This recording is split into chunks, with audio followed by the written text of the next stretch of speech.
Hello everyone, good morning. তো দেখেছো তো এখন 6:25 মতো বাজে।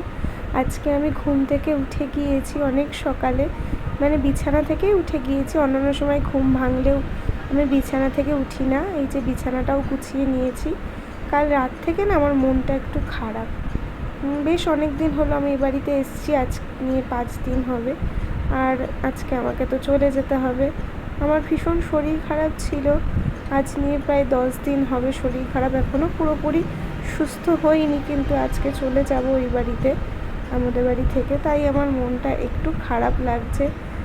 শরীর খারাপ থাকলে মনে হয় তখন মায়ের কাছে এসে থাকি, কিন্তু যেহেতু আজকে চলে যাব তাই মনটা খুবই খারাপ লাগছে। আর আরও বেশি খারাপ লাগছে এবার আমি মাকে এসে কোনো হেল্পও করে দিতে পারিনি।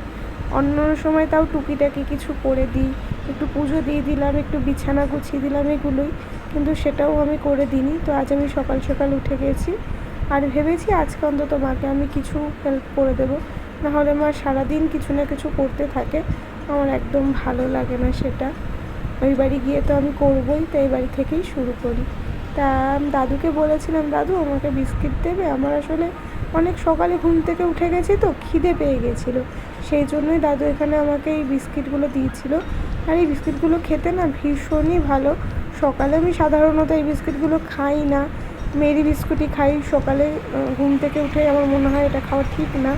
আর মা এখানে আমাকে চা বিস্কিট দিয়ে দিয়েছিল, তো সেই জন্যই আমি ভাবলাম আজ তো চলেই যাব, আজকে নয় খেয়েই নিই।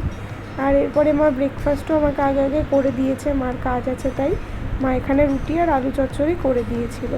আর আমাদের বাড়িতে না, মানে বাড়ির চারপাশটা এত সবুজ, মানে পুরো গাছপালায় ঘেরা তো, আর অনেকটা জায়গা নিয়ে আমরা একটু উঠোনে হাঁটি চলি, একটু খোলামেলা বেশি।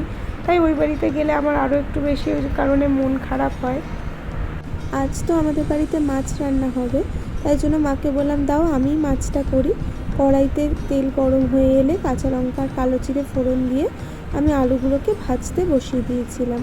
আলু আর মাছের জন্য পরিমাণ মতো আমি এখানে মশলা দিয়ে নিয়েছি। মশলাটা মাই আমাকে করে দিয়েছিল। এরপরে আলুগুলো লাল লাল করে ভাজা হয়ে গেলে এর মধ্যে আমি মশলাটা দিয়ে নিয়েছি। মশলা বাটিটা ধুয়ে সামান্য পরিমাণে জল দিয়েছিলাম, আর এখানে দিয়েছি কাশ্মীরি লঙ্কার গুঁড়ো, নুন আর হলুদ। এরপরে পরিমাণ মতো জল দিয়ে নিয়েছিলাম। যেহেতু আমরা একটু ঝোল ঝোল খেতে পছন্দ করি, সেই জন্য আমি একটু জল দিয়েছিলাম, ঝোল ঝোল রেখেছিলাম। তোমরা যদি গামাখা খেতে পছন্দ করো তাহলে জলের পরিমাণটা অল্প করে দিও। ঝোলটা ভালো করে ফুটে এলে এরপরে আমি একে একে সমস্ত মাছগুলো দিয়ে নিয়েছিলাম। এই যে আমার মাছ রান্না হয়েও গেছে, আর এই রকম হয়েছে মাছটাকে দেখতে। তো মাছ হয়ে গেলে এরপরে তো আমি কড়াইতে তেল দিয়ে পাঁচফোড়ন সোমবার দিয়ে চাটনির জন্য এখানে আমগুলোকে দিয়ে নিয়েছিলাম। এরপরে আমি নুন আর হলুদ দিয়ে ভালো করে নেড়ে চেড়ে তারপরে আমি পরিমাণ মতো জলও দিয়ে নিয়েছিলাম। আর মা তো ইন্ডাকশানে ভাত করে, তাই মা ভাতটা বসিয়ে দিয়েছিল। ঘরে না এই আমসত্ত্বগুলো অনেক দিন ধরে ছিল, কী করব শুধু শুধু খাওয়াও অনেক সময় হয়ে ওঠে না, তাই এই চাটনিতেই দিয়ে নিয়েছিলাম। সাধারণত আমি দিই না, কিন্তু রয়েছিল বলে আমের চাটনিতে আজকে আমসত্ত্ব দিয়ে নিচ্ছি। এই যে এইরকম হয়েছে দেখতে। এরপরে মা আমাকে বলল রসগোল্লা রয়েছে খাবি, তাই জন্য মা তো ঠিক মিষ্টি খেতে পছন্দও করে না, আমি এই খেয়েছি রসগোল্লাটা। আর এরপরে বলল যে ঘরে অনেক কলা রয়েছে, নিয়ে আয় খেয়ে নে, নাহলে একা একা থাকলে আর খাওয়া হয়ে ওঠে না এই ফলগুলো। তো ফল মিষ্টি এসব খেয়ে আমি চলে গিয়েছিলাম স্নানে। মা তো একা একা বাড়িতে থাকে, আর বোন আর বাবাকে তো কলেজে অফিসে ফলগুলো দিয়ে দেয়। একা থাকার পরে কাজে কর্মে মা ভুলেও যায়, তাই আমি যখন আসি তখন মা আমাকেও মনে করে করে ফল বা ঘরে কিছু থাকলে সেগুলো খেতে বলে, আর নিজেও খেয়ে নেয়। এই যে এখানে আমি তারপরে স্নান করে নিয়েছিলাম, স্নান করে তারপর পুজো দিয়ে নিয়েছি। তো দুপুরবেলা তো ঘুমিয়ে পড়েছিলাম খাওয়া দাওয়া করে, আর বিকেলে উঠে দেখি এক পশলা বৃষ্টিও হয়ে গেছে এখানে। আমাদের বাড়ি থেকে আমার শ্বশুরবাড়ি জাস্ট 5 মিনিটেরই পথ।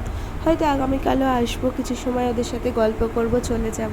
কিন্তু ছিলাম তো কয়েকদিন, 4-5 দিন, তাই মনটা একটু কেমন লাগবে কটা দিন। এখানে আমি সন্ধ্যে দেখি আরও কিছু সময় ওদের সাথে কথা বলে নিচ্ছিলাম। তো ভিডিওটা এখানেই শেষ করছি। তোমরা সবাই খুব ভালো থেকো, টাটা।